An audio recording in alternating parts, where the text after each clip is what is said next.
বাংলাদেশ সে দেশের ঘরের ভেতরে সবকিছু সম্ভব, তাই তো সেই দেশের বর্তমান সময়ে যে তাদের জাতিগত ব্যবসা মানে আল্লাহকে নাম পার কুছ দে দো বাবা কিভাবে করা হয় সেটারই সবাই মিলে ট্রেনিং নিচ্ছে। চলুন দেখে নিন ভিডিও ক্লিপটা। মহাস্থানগড় শেষ বৈশাখীর মাঠে ফকিরেরা গ্রুপ ওয়ার্কিং করতেছে, কি হবে দেখুন।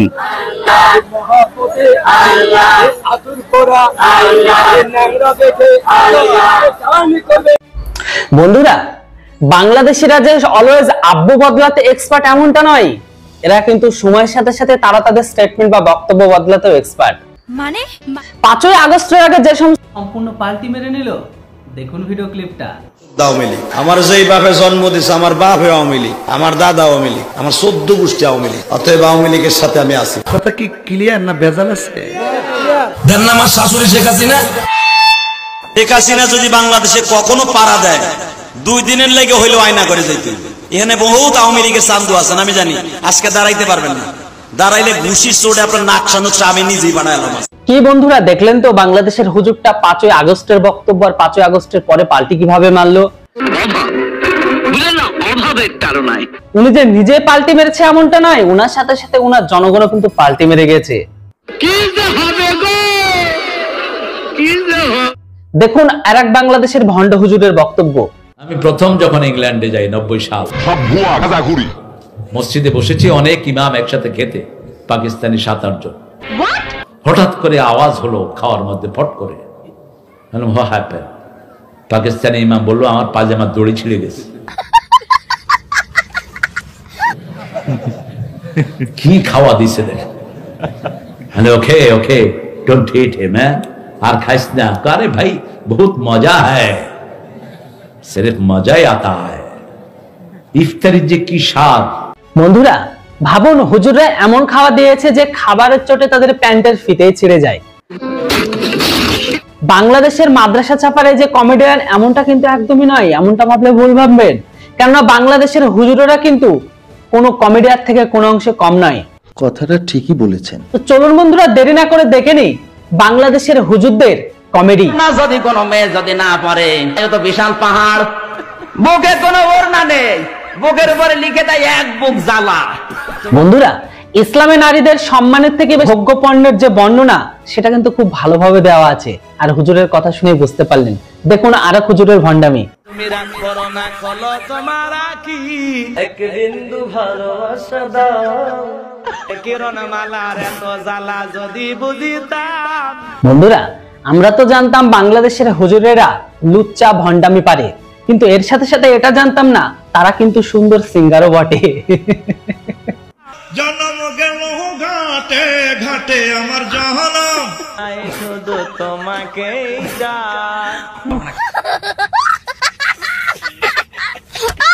হুজুরের কিন্তু যাই কিছু হয়ে যাক তাকেই লাগবে। তবে আর যেটাই হোক, বাংলাদেশে হুজুরদের নারীদের প্রতি যে কি অসম্ভব লেভেলের লোভ সেটা তাদের বক্তব্যই বোঝা যায়। মানে তারা তাদের বক্তব্যে নারীর সব থেকে বেশি কিন্তু কথা তুলে ধরে। এই দেখুন আরেক হুজুরের ভণ্ডামি। কি দেখবেন, কি আমার কি পরিমাণের মতো জিনিসপত্র আছে? মধু হয় হয় রে বিশি খাওয়াইয়া, রাশমিকা মান্দানা নাম শুনেছেন? না বুঝিয়া পিচ্ছি পোলা খোঁজে জীবন সাথী। বাংলাদেশের হুজুরেরা কিন্তু অনেক আগে বলে দিয়েছে যে নারী শুধুমাত্র ভোগ্য পণ্যের জিনিস, নারী শুধুমাত্র বাচ্চা তৈরি মেশিন, তার বেশি কিন্তু কিছু নাই। আর এই জন্য তারা তাদের ধর্মেরও নারী হোক বা বিধর্মী নারী হোক, তাদের যে লোভ বা লালসার যে জিহ্বাটা সেটা কিন্তু অনেক বড়। আর এই জন্য তারা কিন্তু অন্য ধর্মের নারীদের দেখলেও এদের জিভ থেকে জল টপাক টপাক করে পড়ে। ওইদিকে আবার বাংলাদেশের মাদ্রাসা ছাপেরা তাদের দেশের আলুঘাটি খুব পছন্দ করে। তবে এটা খাবারের থেকে বেশি কিন্তু আমার সেই কথাটাই মনে পড়ে। মানে কোন কথাটা বলুন তো? আলুঘাটিটাকে দেখলে ঠিক আপনাদের মনে পড়বে। আগে দেখুন আলুঘাটিটা কি জিনিস। আমি আমার লাইফে এইভাবে কখনোই আলুঘাটির দাওয়াত খাই নাই, একটা মজলিসের দাওয়াত খাই নাই। আসছিলাম বগুড়াতে, বগুড়ার বিখ্যাত আলুঘাটি খাওয়ার জন্য একটা মজলিসের দাওয়াতে। বিষয়টা একটু ব্যাখ্যা করবেন? যেখানে প্রায় 6 থেকে 7 হাজার মানুষের জন্য আয়োজন করা হয়েছে। সিস্টেমটা এভাবে বসে খাওয়ার। আমরা এখন খাচ্ছি আলুঘাটি, আলুঘাটি দিয়ে গেছে এবং ভাতের থেকে আলুঘাটির পরিমাণে বেশি। এসব আমার ভালো লাগে না। এবং খাবারের টেস্ট অসম্ভব সুন্দর, অসম্ভব সুন্দর। তবে বন্ধুরা আর যাই বলুন, এই আলুঘাটি দেখে এটা আলুঘাটি কম মনে হলো, মনে হচ্ছে এটা পাতলা পটি। দেখতে ঠিক ওইরকমই লাগছে, কারণ যেভাবে এরা খাবারটাকে নিয়ে খাচ্ছে দেখে তো এটা আমার পাতলা পটের থেকে কোন অংশে কম মনে হচ্ছে না।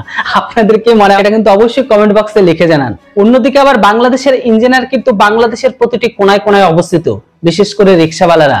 মিথ্যা কথা, আমি বিশ্বাস করি না। দেখুন আজকালকার দিনে বাংলাদেশের রিকশাওয়ালা কি অভাবনীয় বুদ্ধিকে লাগিয়ে তারা জুগাড় তৈরি করেছে। যখন তাদের কাছে মাস্ক থাকে না, তারা মাস্ককে কিভাবে তৈরি করে। আপনারা আয়া পড়ছেন অনেক কি করবো, এটা সেভ হইলাম। মানে চাচার কাছে কোনো মাস্ক ছিল না, তাই মাস্ক না পেয়ে ওনারা চলে এসেছে তাই নিজেকে প্রোটেক্ট করার জন্য বা দেখানোর জন্য ওই ক্যারি প্যাকেট দিয়ে একটা মাস্ক বানিয়ে নিয়েছে।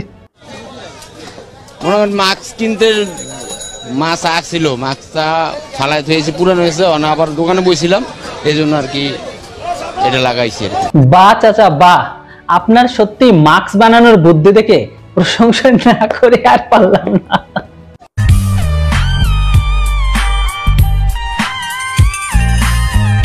বন্ধুরা, বিশ্বের একমাত্র উন্নতিশীল দেশ হচ্ছে বাংলাদেশ, তাও আবার ফেসবুকে। বিশ্বের সব থেকে ক্ষমতাশালী দেশ বাংলাদেশ, তাও আবার ফেসবুকে। বিশ্বের সব থেকে ইন্টেলিজেন্স বা বিশ্বের সব থেকে উন্নত যোগাযোগ ব্যবস্থার দেশ বাংলাদেশ, তাও আবার সেটা ফেসবুকে। সবকিছু তো ফেসবুকে তারা, তাহলে এটা কেন দেখবেন না বর্তমান সময়ে বাংলাদেশের যোগাযোগ ব্যবস্থার, বর্তমান সময়ে বাংলাদেশের মানুষগুলো কিভাবে তারা ট্রেনে যাতায়াত করে, এটা তো আপনাদের দেখা উচিত না। এই দেখুন বিশ্বের উন্নতিশীল দেশের যাত্রীদের অবস্থা আর ট্রেনের অবস্থা। যাত্রীরা কিন্তু উঠছে। সব কি দেখনা পড় রা হ্যায়। বন্ধুরা, মালগুলো কিভাবে সুযোগের সদ্ব্যবহার করে সেটা এদের কাছ থেকে দেখে শেখা উচিত। ভিডিও ক্লিপটা আবার একবার দেখুন, তাহলে বুঝে যাবেন। যাত্রীরা কিন্তু উঠছে।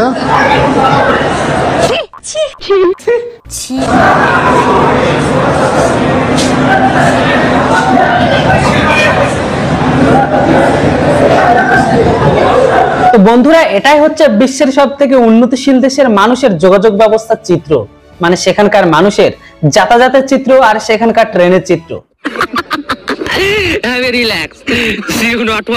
কি দেখলেন তো? শুধু এখানে শেষ নয়, বর্তমান সময়ে সেই দেশের মানুষগুলো এতটাই উন্নত হয়েছে আর তারা যেভাবে তারা সাবানকে তৈরি করছে সেটা তো আপনারা অবশ্যই দেখবেন। আর সেই সাবান যদি আমি, আপনি, আপনার মতো লোক যদি ব্যবহার করে, তাহলে সেটা পদ থেকে শুরু করে আর কোথায় কোথায় চুলকাবে তার কোনো ঠিক নেই। মানে ওই সাবান ব্যবহার করলে গ্যারান্টি দিচ্ছি আপনাকে চুলকানি দেখানোর জন্য ডাক্তারের কাছে আসতে জানতেই পারে এই গলানো চর্বি দিয়ে কি হয়। আশ্চর্য হলেও সত্য, আমাদের প্রতিদিনের ব্যবহার্য সাবান তৈরির মূল উপাদানই এই চর্বি থেকে পাওয়া তেল। জনগণের জন্য এটা কিন্তু বাইরে ডাস্টবিনে ফালায় দেয়। টোকাই পোলাপান আছে, বাঙ্গারি দোকান আছে, তাদের কাছ থেকে আমরা সংগ্রহ করে এই হান্ডির মাধ্যমে আমরা গালায়া তেল উপার্জন করে ড্রামে আমরা ভরি। রুকো যারা, সবার করো, বলা ধাক্কা বুক্কি নাই করনে। হ্যাঁ, চমকে উঠতেই পারেন। আমরা গোসল করি যে সাবান দিয়ে, জামা কাপড় ধুই, পরিষ্কার করি বাসনপত্র, তা তৈরি হয় প্রাণীর চর্বি দিয়ে। তো বন্ধুরা, এটাই হচ্ছে বাংলাদেশের জনম দক্ষিণী কঙ্গুদের বা বঙ্গুদের আসল চিত্র, যারা নিজেদেরকে বিশ্বের সুপার পাওয়ার বলে দাবি করে।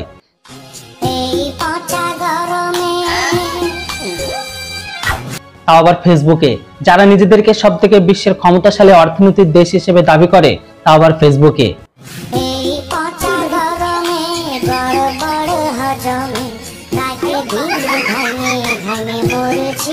যে দেশের মানুষজনগুলো বা টোকাইগুলো ফেলে দেওয়া চর্বি, নষ্ট, গলা পচা, অর্ধ পচা চর্বিগুলো এনে তারা গলিয়ে পচে সাবান তৈরি করছে।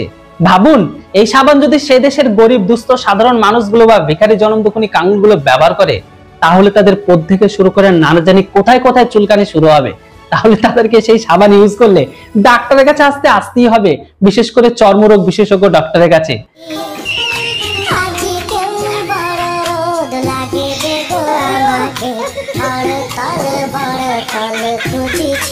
যাক বন্ধুরা, আজকের ভিডিওটা আমি এখানে শেষ করলাম। ভিডিও কেমন লাগলো সেটা অবশ্যই কমেন্ট বক্সে লিখে জানান।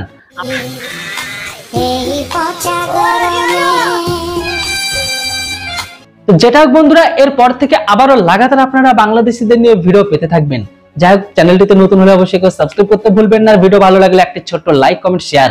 দেখা হচ্ছে, কথা হচ্ছে খুব তাড়াতাড়ি বঙ্গদের নিয়ে আবার একটি নতুন ভিডিওতে। ততক্ষণ আপনারা সবাই ভালো থাকবেন, সুস্থ থাকবেন। Thanks for watching. জয় হিন্দ, বন্দে মাতরম।